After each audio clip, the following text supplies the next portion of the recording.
एक साथ मिलना चाहिए जीवन में किसी का, और जब किसी का साथ बेहतर मिल जाए तो हमारा जीवन बहुत उन्नति के मार्ग पर प्रशस्त हो जाता है।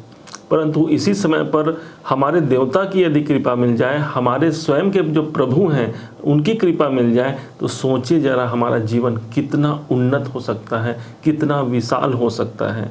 आज इसी बात को समझने के लिए हम सीधा प्रवेश कर रहे हैं आपके जीवन पर कौन सी वो घटनाएं हैं जो घटित हो सकती हैं, क्योंकि आपने देखा है कि स्वयं आपके राशि के स्वामी जो बनते हैं वही होते हैं देवगुरु बृहस्पति। और यही देवगुरु बृहस्पति अभी ये वक्री अवस्था में आ गए हैं। 4 सितंबर सन 2023 से ये वक्री हो गए हैं। इनका क्या प्रतिफल होगा, शनि का क्या प्रतिफल होगा, ये भी वक्री चल रहे हैं। और मुख्य बात तो ये हो गई भाई, इन दोनों ग्रहों के द्वारा कौन से वो भाव, कौन से वो घर जागृत होंगे हमारे जीवन में, जिसका हम अपने जीवन पर होते हुए देख सकते हैं। ध्यान दीजिएगा, इस वीडियो को आप धनु लग्न के आधार पर देखेंगे तो सटीकता बहुत अच्छी बैठेगी, अन्यथा आप इसे धनु राशि के अनुसार तो देख ही सकते हैं, क्योंकि हमारा मन यदि कोई प्रदर्शित करता है तो वो हमारी राशि ही है जो हमारे मन के अधीन होकर के चलती है। आज एक स्थिति को समझेंगे कि शनि और गुरु के द्वारा कौन से वो प्रभाव हमारे जीवन पर घटित होने जा रहे हैं। ध्यान होगा आपको 17 जून सन 2023 का वो दिन, जिस दिन शनि देवता आपके जीवन पर इतने प्रभावी भाव पर, आपके तृतीय भाव पर ये हो गए थे वक्री, और 4 नवंबर तक ये वक्री रहेंगे। इनका प्रभाव ये समझिए कि ये वक्री स्थिति में आकर के आपके द्वितीय भाव जो कि आपके धन का होता है, आपके पैसों का होता है, इस भाव को भी इन्होंने जागृत किया। अब कौन सा वो भाव है, तो शनि आपके बैठे तीसरे घर पर, द्वितीय भाव पर इनका प्रभाव आना। अब एक मानक रूप से आप मान सकते हैं कि शनि देवता आपके तृतीय भाव पर यहाँ पर प्रभाव अपना जमा करके बैठे हैं। इस समय पर जो सबसे बड़ी जो प्रभाव मिलने वाली है कि शनि देवता आप देखिए कि कितना ज़्यादा आप पैसों से जुड़ा हुआ इस समय पर कार्य कर सकते हैं। दूसरे भाव से आप सबसे ज़्यादा जुड़ गए हैं इस टाइम पर। कैसे मेरा धन मैनेज हो, कैसे मैं अपने धन को बेहतर स्थिति तक ले जा पाऊँ, कैसे मैं अपने बैंक संबंधी जो कार्य हैं उसको मैं अच्छे कर पाऊँ, ये हमारा सबसे प्रथम प्रयास अभी चल रहा है। 17 जून से चल रहा है और अभी 4 नवंबर तक ये रहेगा। सिर्फ यही नहीं, यही हमारे कौटुंबिक स्थितियों का होता है। हम सब अपने कुटुंब में रहते हैं, अपने परिवार में रहते हैं, सब कुछ धन प्राप्ति, हमारा कर्म क्षेत्र सब कुछ अलग, लेकिन हमारा परिवार एक अलग होता है। और इसी कारण से हम किसके लिए कार्य करते हैं, अपने परिवार के लिए कार्य करते हैं, अपने संतान के लिए कार्य करते हैं। और इसी बात को समझते हुए जब शनि ने देखा तो एक पुनरावृत्ति का एक अवसर आपके जीवन पर प्रदान किया कि भाई अभी समय आपके पास है, जितना हो सके अपने पैसों को मैनेजमेंट कर लीजिए, जितना हो सके अपने कुटुंब को संवार लीजिए। यहाँ पर कोई अच्छा सबसे ज़्यादा आप कार्य कर रहे हैं। अब ये तो हो गई शनि देवता की बात। दूसरे पॉइंट पर आते हैं देवगुरु बृहस्पति पर। फिर हम लोग तीसरे पॉइंट पर आएंगे, जहां पर आप जान पाएंगे कौन सी वो घटनाएं हैं जो दोनों ग्रहों के द्वारा आपको प्रदर्शित होती है। दूसरा जो देवगुरु बृहस्पति पर हम चर्चा कर रहे हैं, देवगुरु बृहस्पति भाई आपके धनु लगन के अनुसार आपके लग्नाधिपति हो जाते हैं, इतने प्रभावी हो जाते हैं कि इनका गोचर जहां होता है वहां पर आप चले जाते हैं। आप चले जाते हैं मतलब हमारा लगन जहां जाएगा वहीं तो हम जाएंगे। ये आपके पंचम भाव पर आए। पंचम भाव पर इन्होंने 21 अप्रैल सन 2023 को अपना चरण रखा था गुरुदेव ने, और ठीक डेट आया जब अभी इसी महीने के सितंबर महीने में ही 4 सितंबर को यही देवगुरु बृहस्पति हो गए हैं मार्गीय अवस्था से वक्री अवस्था। इस हिसाब से आपके पंचम भाव पर है और इनका प्रभाव आ गया आपके चतुर्थ भाव पर। चतुर्थ भाव इस समय पर आपके जागृति अवस्था में आ गए। चतुर्थ भाव हमारे सुखों का होता है, यही स्थान वो हो गया हमारे भूमि भवन वाहन मकान हमारे प्रॉपर्टी का होता है, वहां आपको जोड़ दिया। अब इन्हीं देवगुरु बृहस्पति की जो वक्री स्थिति होती है, माना जाता है कोई ग्रह जब वक्री अवस्था में आते हैं तो उनके अंदर चेष्टा बल की वृद्धि हो जाती है। इस हिसाब से आपके पंचम भाव अर्थात आपके संतान, आपकी शिक्षा, आपके शेयर मार्केट, लॉटरी, सट्टा, आपके प्रारब्ध का प्रतिफल, ये सब कुछ आपको 31 दिसंबर तक गुरु देवता अभी वक्री चल रहे हैं, वो सब तो भाई आपको प्राप्त होगा ही, या उससे जुड़ा हुआ आप काम ज्यादा करेंगे। आप ये जानिए क्योंकि आपका बर्थ चार्ट तो हमारे पास नहीं है, लेकिन ग्रहों की स्थिति जो अभी वर्तमान में जो गोचर चल रहा है ये इस बात की प्रामाणिकता को सिद्ध करते हैं कि हाँ, मैं इस समय पर अपने मन मुताबिक ज़्यादा कार्य कर पाऊंगा। एक ज्ञान की भी वृद्धि यदि कहीं पर होती है तो पंचम भाव हमारा ज्ञान होता है और गुरु देवता हमारे ज्ञान के कारक होते हैं। इसलिए सबसे ज़्यादा कोई अच्छा नॉलेज आपके जीवन पर आप देख सकते हैं कि आपको प्राप्त हो रहा है, जिसके द्वारा आप अपने जीवन को बेहतर परिणाम की ओर अग्रसित कर सकते हैं। अब चतुर्थ भाव आपके प्रभावी हो गए। अब हम तीसरे पॉइंट पर चलते हैं, कौन सी वो जागृत घटनाएं हैं, कौन सी वो घटनाएं जागृति अवस्था में आ गई।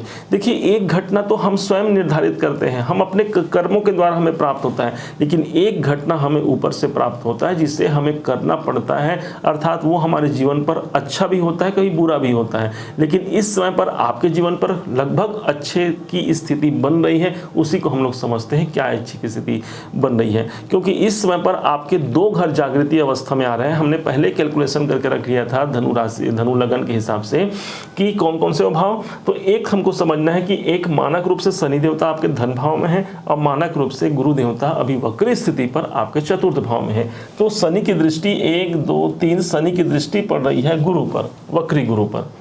अब आपके जो जागृति अवस्था में आए हैं वो आपके चतुर्थ भाव हो गए, ध्यान दीजिएगा। अब दूसरे पॉइंट पर चलते हैं, कहां पर ऐसा कौन सी दृष्टि है जिस भाव को और प्रभावित करें, दोनों की दृष्टि पड़ रही है। तो शनि की दृष्टि आ रही है सीधे आपके अष्टम भाव पर और गुरु की दृष्टि जा रही है यहाँ पर से 1 2 3 4 5 ये आपके अष्टम भाव पर, मतलब दूसरा भाव आपका जागृत हो गया है, अष्टम भाव। आपके पास कौन कौन से घर आ गए, 4 और 8। अब ये घटनाएं आपके जीवन पर अभी ज़्यादा प्रभावी हो रहे हैं। जैसे कि पंचम भाव पर देवगुरु बृहस्पति आए हैं, मतलब शिक्षा संबंधी कार्य कराएंगे।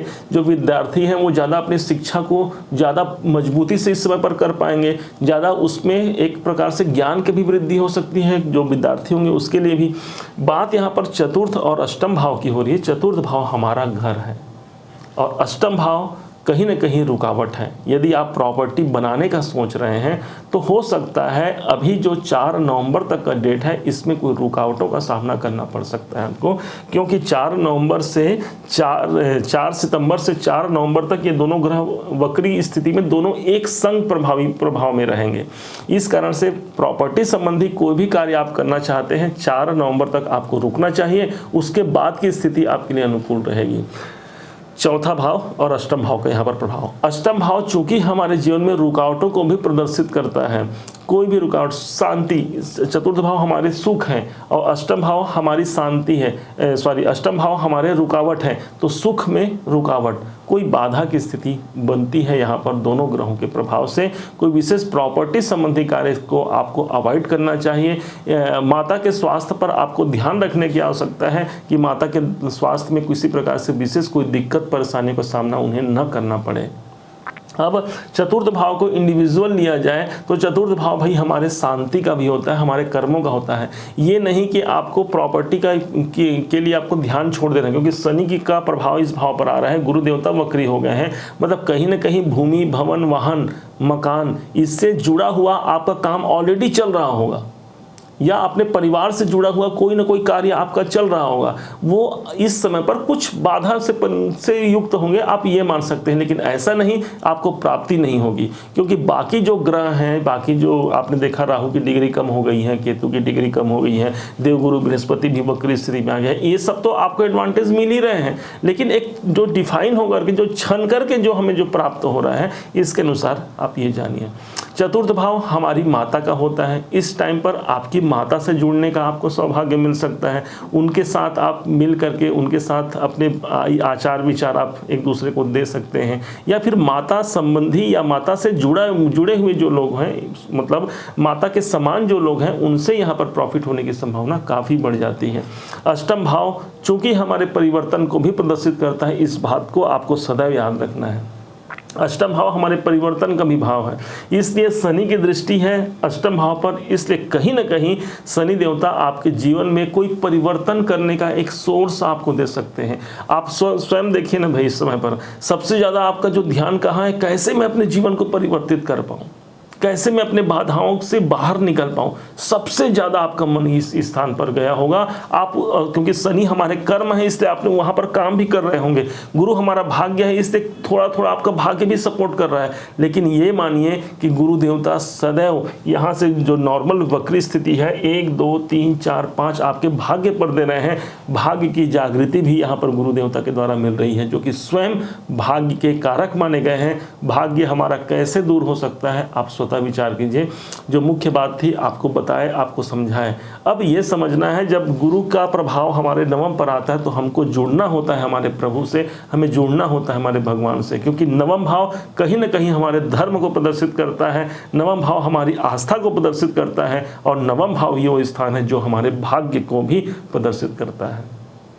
इसलिए भाग्य का साथ, पिता का साथ और साथ ही साथ उस परमात्मा का साथ मिलेगा। 31 दिसंबर तक देवगुरु बृहस्पति का प्रभाव रहेगा, परंतु 4 नवंबर तक थोड़ा सा ध्यान रख करके आपको चलना होगा, जिसमें शनि और गुरु दोनों के कॉम्बिनेशन से कुछ बाधाओं का योग बनता है। लेकिन उसके बाद का जब समय आएगा तो सोचिए जरा, देवगुरु बृहस्पति पूरे 31 दिसंबर तक है, कितना कुछ ला करके हमारे भाग्य से ही हमें प्राप्त हो गया। एक तो होता है हमारे कर्म, दिन रात हमने कर्म किया, हमें प्राप्त नहीं हुआ। एक तो होता है हमारा भाग्य, जो भाग्य जब साथ देता है, हमारी किस्मत जब साथ देती है, तब किसी के रोके हम नहीं रुकते, और सफलता हमको प्राप्त करने के लिए हम एक बोलते हैं ना भाई, सफलता के रथ पर सवार होकर के हम मंजिल को प्राप्त कर पाते हैं। वो स्थान, वो संयोग आपके जीवन में आप 31 दिसंबर तक देखने को मिलेगा ही मिलेगा। उम्मीद है आप सबने इसे समझा होगा, आप सबने इसे जाना होगा। यदि आपने इसे समझा है, जाना है, मेरे समझाने का प्रयास यदि आपको सार्थक लगा हो, मेरे समझाने का तरीका यदि आपको सार्थक लगा हो, तो अपना प्यार भरा लाइक और कमेंट करना कभी मत भूलिएगा। आपके लाइक और कमेंट ही तो हैं जो हमें बहुत बार बार हमें मोटिवेशन प्रदान करते हैं कि हाँ, हमने अच्छा कार्य किया है और आपने हमें सराहा है। हाँ, अभी तक यदि आपने चैनल को सब्सक्राइब नहीं किया है, सब्सक्राइब भी कीजिएगा। पुनः एक बार फिर आप सभी का दिवस बहुत मंगलमय हो, इन्हीं शुभकामनाओं के साथ। जय श्री राम।